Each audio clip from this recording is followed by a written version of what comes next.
Hello, everybody. It's Caleb back here. It's Saturday.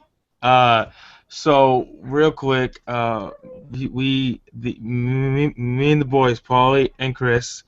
What's up, guys? Mhm. What's going on, everybody? What's going Sorry on? we couldn't do this on Thursday. Yeah. Stuff kept coming up. Yeah.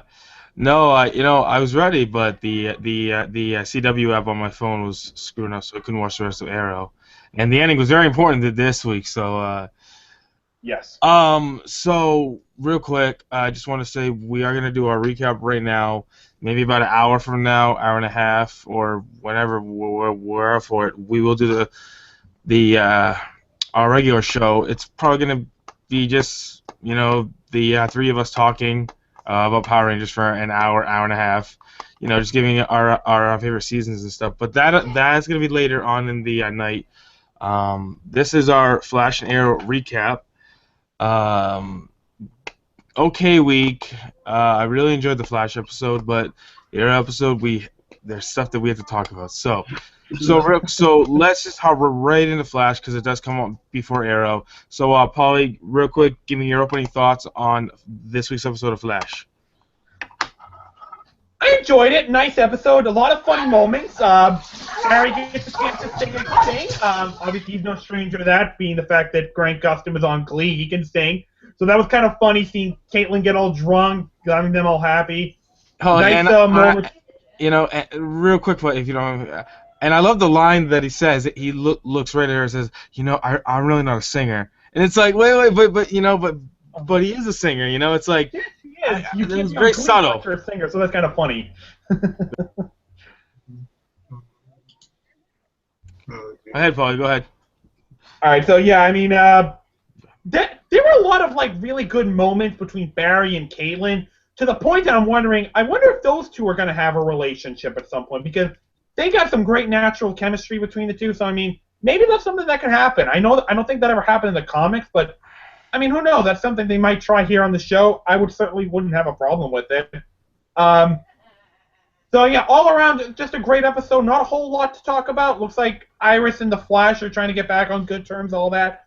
But dude, seeing Gorilla Grodd end it, I was jumping out of my seat and jumping up and down. That was such a thrill. Oh, Oh my god! that was crazy, dude. Like, I mean, I knew it was coming, but it's still when you see, you're like, oh wow, they're going they're going for it, And I heard a great And he looks intense. and I heard a great thing. Wouldn't it be cool because Gorilla Grodd. I know you and Chris really aren't really much of the comic book guys, but Gorilla Grodd, he builds Gorilla City, which is They his did that in own the little. Justice League. Right. So wouldn't it be cool, Paul, if he kind of builds like a small version of Gorilla City in the sewers underneath Central City, and That then would be awesome. that kind of uproots it from the bottom. Oh my God! I just so many possibilities. I loved it. So Chris, I like that. your thoughts on this week's episode of Flash? I thought it was a pretty good installment. Like I said, not a lot to talk about, and I mean, I like the fact that that I get the Flash, Barry's the Flash is trying to mend ties with Iris, despite what went on in Flash versus Arrow, and I also like I said, the chemistry between Grant Gustin and Daniel Panabaker is absolutely spot on in this episode. Oh, it's I love the fantastic. interactions between each other. They seem to be the head. I don't know, kind of a brother sister relationship. I'm not really sure how to put it down. I'm not sure about them having an actual romantic relationship, but yeah. Yeah. Those were some of the highlights for me. And Gorilla Grodd, that's gonna be pretty spectacular. He could be one of the most awesome antagonists that's ever stepped into the series. And I can't wait to see how they put him into the fold. Absolutely. All right. I mean, like for me, I mean, I thought it was a good episode. The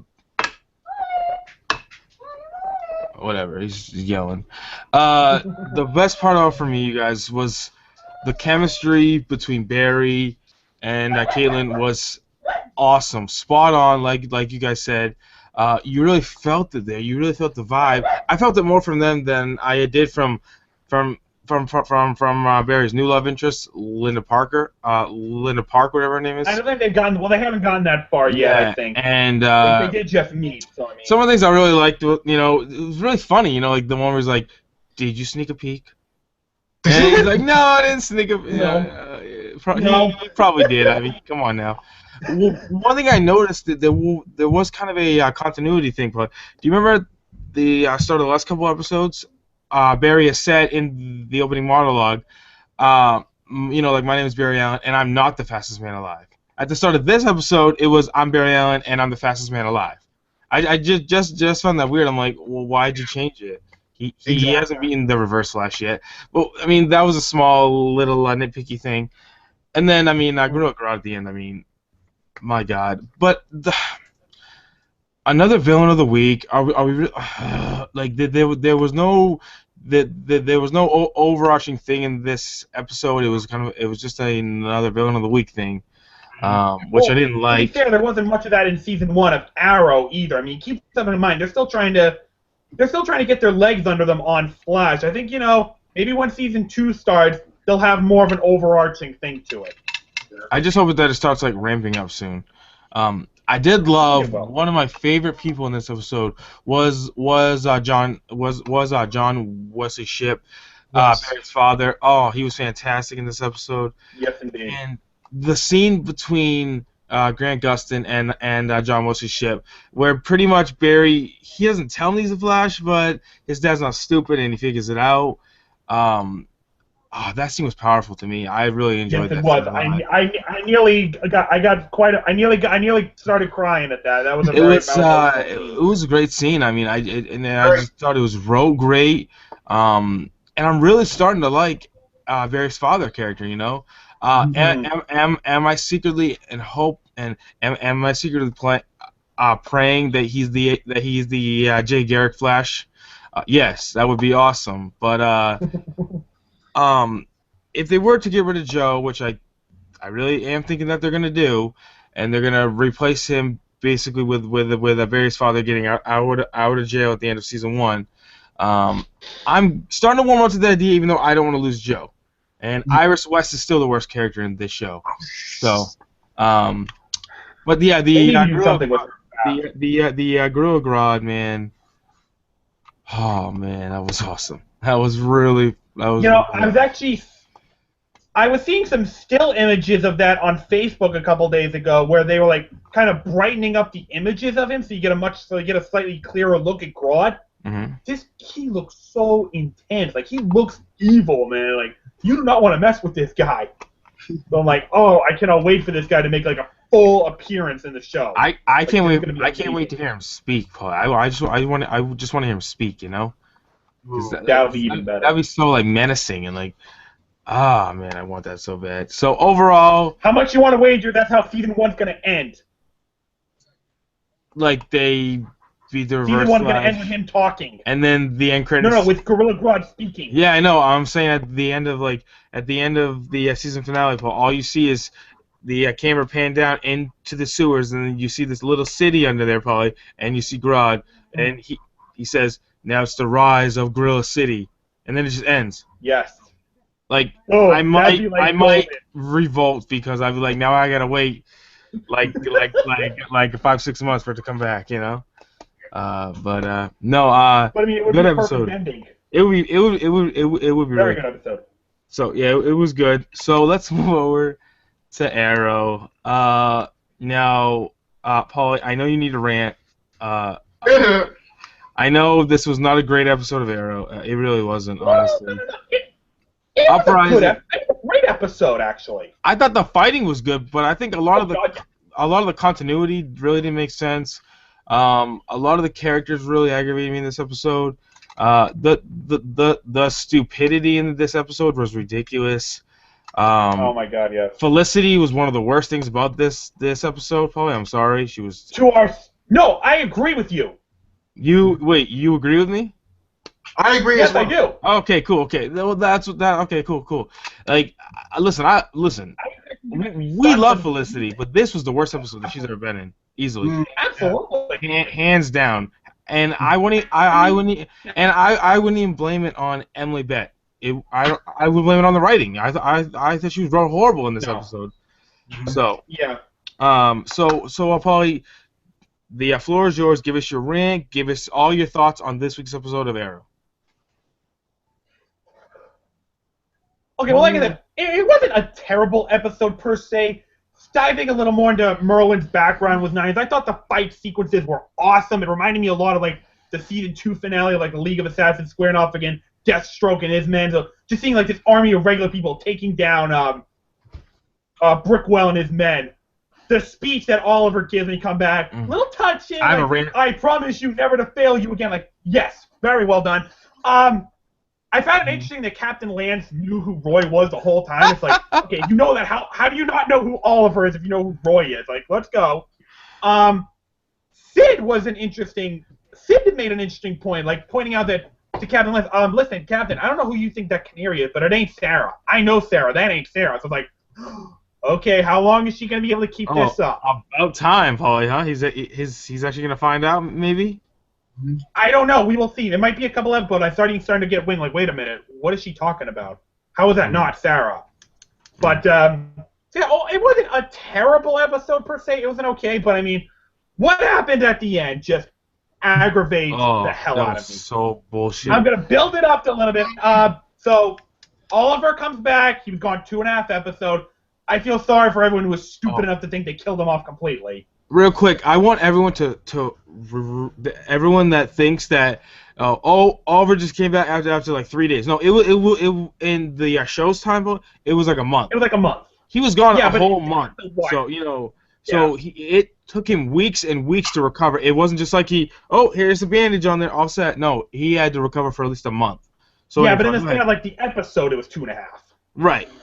So anyway, okay, so he comes back, checks on Thea, and Merlin's like, okay, I'm sorry about they're talking, and Oliver's like, listen, I gotta beat Ra's al Ghul. Maybe you know a way, so you need to teach me how to beat him. Right. I'm like, whoa, okay, I don't like it, but I understand where he's coming from. Right. I mean, you gotta take down Ra's al Ghul. If Merlin can do it, can help you do it, then take the lesson. So he comes back to everyone. You know, Felicity's the first one to come up to him. She's so happy he's back. That was nice. A minute later, when Oliver says, yeah, Merlin and I are working on that, she just storms out. That was so bullshit. And then the conversation they have at the end, and Felicity's like, no, I don't want you to be the person in love with me. I don't like the fact you... Bitch, will you shut up, okay?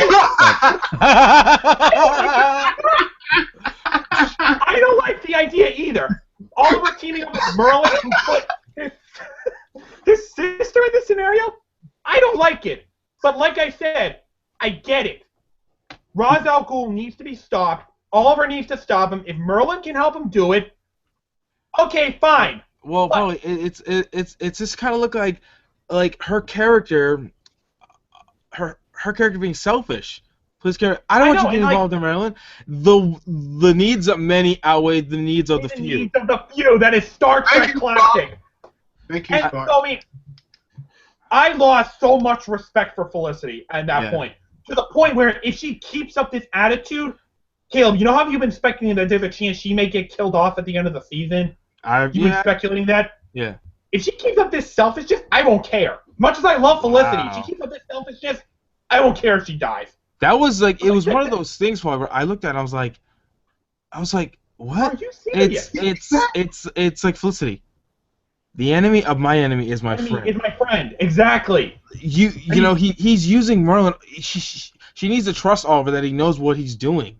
And Oliver knows I can't beat this guy in a sword fight. I can't beat him by myself. I need some help. He will kill me again. You know, like, hello. Yeah. I'm going to quote Teenage Mutant Ninja Turtles. Everyone get ready for this. Do you remember the episode Case of the Killer Pizzas? Yes. Leonardo says, sometimes one must make a pact with evil in order to accomplish good. Like, this is a scenario right there. And I know I'm quoting a kid show, but I mean, it fits. It really does. So I mean, listen, I think, and one thing that really also aggravated me is when, you know, they're all, you know, like doing their thing. They're trying to protect the Glades because all the police Yeah. are out, Paulie, right? And Merlin is more skilled than Roy, Diggle, Laurel, obviously, all put together. Merlin could Yeah. beat all three of them, no problem, without breaking Oh a yeah. sweat. No Oliver problem. could beat him, but because Oliver's more skilled than all three of them as well, like, so it's Yeah. like you're not gonna want this guy's help, Are you that selfish? But that's the thing, Paul, and that's what aggravates me. It's like, so you're being stupid. So you're gonna put innocent people's lives on the line because you don't want to work with Malcolm Merlin. That's BS. Like, listen, he may be an asshole, but I mean, he's still a great warrior, and you listen. kill him. If he kills Brickwell, so I'd rather see Brick die than innocent people that didn't do anything wrong die. Yeah, exactly. It's like their logic made no sense to me, and I agree with Roy 100%. Roy was like, Merlin can help us. He's a good fighter. I mean, have we had our issues in the past, but we need his help. Like, no, Roy, we're not gonna get into Bill Malcolm Merlin. Oh, so you want innocent people? So you want innocent people to die? Okay, rather Felicity. And that was spearheaded again by Felicity, Paul. And I was like, Felicity, you're really pissing me off in this episode. Like, really pissing me off. I can't believe her. I honestly can't believe her. I expect something like that from Laurel, but I mean, not Felicity. Yeah, My God, that was. It was totally out of the character. Heart, man. It broke my heart. I know, man. That's your girl right there. That's your girl. Oh all right, my God.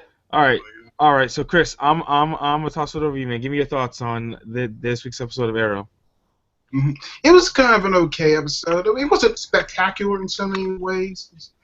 I mean, but the fight scenes were incredible to watch. Of course. Some of it did remind me sort of The Dark Knight Rises. In some ways, with the hero, with the hero being broken by the villain, he has to come back. There's this huge fight and brawl in the streets and stuff like that. And there were so many references to Nolan's trilogy. I was like, I mean, it was kind of okay at times, but they were kind of, like, do you remember when Oliver's about to get on that truck, Chris, and he's talking to Tatsu, and he's about to get on? I had a wicked like a Batman Begins feel.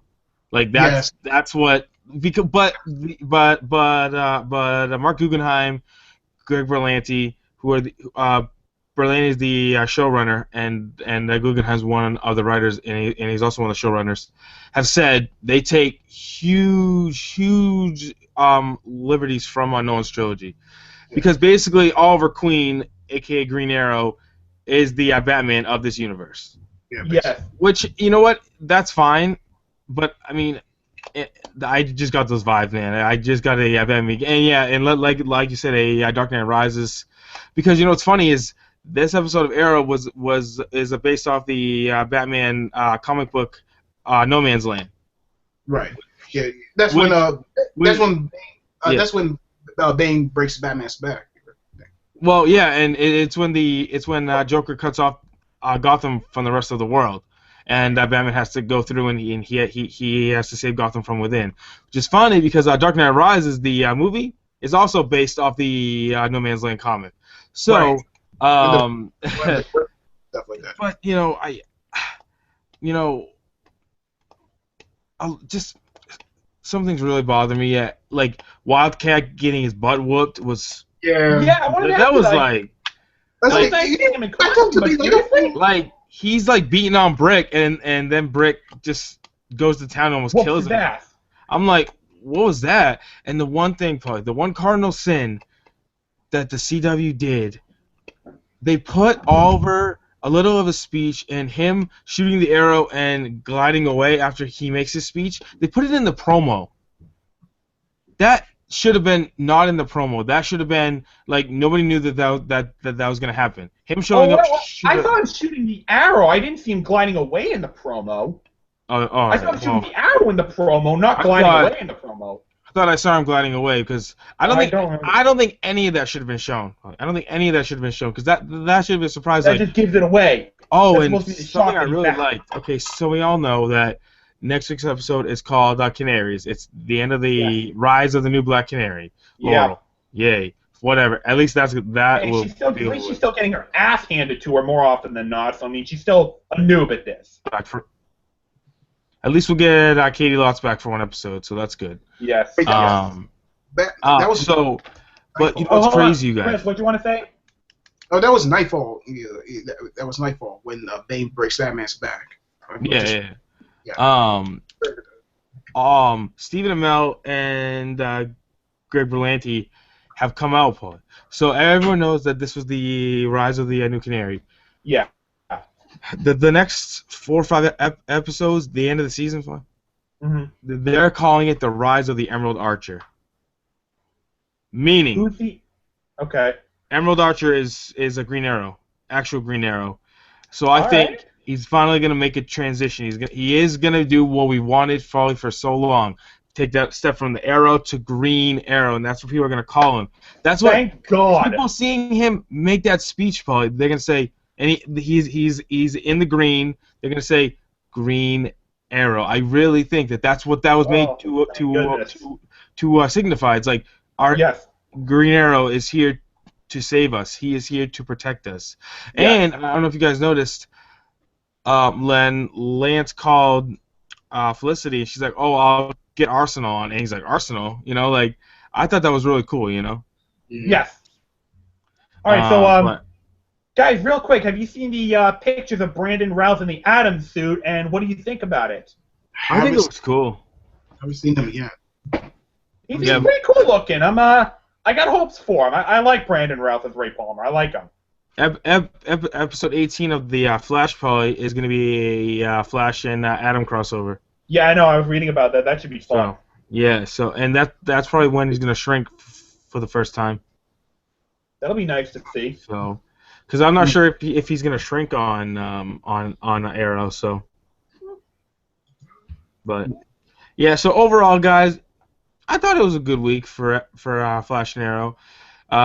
Next week we got the end of the Black Canary trilogy with Canaries, and then on the Flash we got a lot of Firestorm, so a lot more secondary characters. Yay! You know, am I excited? I mean, I guess. I'm not a big fan of the Firestorm character. Are you guys looking forward to learning more about the Firestorm character? I can honestly care less. Well, yes, because if I know the comic books correctly, isn't Firestorm and Killer Frost dating or something like that? Because I mean, Yes. so it sounds like Firestorm. If they stay true to the comic, and Caitlin Snow eventually becomes Killer Frost in this one, I have a feeling Firestorm's gonna play a role in it. Yeah. So I mean, Yeah. they better step him up and make him good. Otherwise, I'm gonna lose respect for Caitlin Snow. Like I need a good reason for her to become evil. What do you guys Firestorm think, needs to provide that. What do you guys think of them going the route of fusing Martin Stein and Ronnie Raymond together? I mean, I don't know who Martin Stein is, so I mean. I Well, don't know no, much about it. he's a scientist that. So basically, when the particle accelerator, Ronnie's body got destroyed somehow, probably. But then when he fused with Martin Stein, and somehow he Ronnie's can go like back and forth. and somehow Ronnie's body got regenerated, and I don't know. It's weird, man. I don't know. It should be an interesting storyline to follow through. I actually think that should be an interesting thing to figure out. Yeah. A little subplot until Reverse Flash comes back. I just want more Reverse. Can we just get back to Reverse? Or Reverse Flash down. I can't, man. I need it, man. I need more Reverse Flash. Arrow Writers, fix. Well, not really fix. Hashtag step your game up and bring us our Felicity back. She was awful in this episode. You need to fix that. Go back to the drawing board. Figure out. Don't make her a whiny biatch. Make her. Yeah, her behavior was completely unacceptable in this one. Absolutely. It was totally not in with the character. No, it's not. That's not the Felicity I love. Okay? No, it's not. Yeah, he's in love. I mean, like, don't take away Paul's love for Felicity. That's my dream girl, man. I do not want her changing on me. and I thought that was rather cold when she said, "I would not be one to be a person you love." I was like, that was like That was selfish, man. Shut up! It's like he's trying to save the world, and all you care about is you don't want him to love you because you think he's gonna hurt you. It was like, shut up, shut the fuck up, shut the fuck up. It's like I just came back from the dead, and you just And now want you're to. giving me this shit? Oh my god, shit. He's like, I got more things to worry about than you're stupid. Yeah.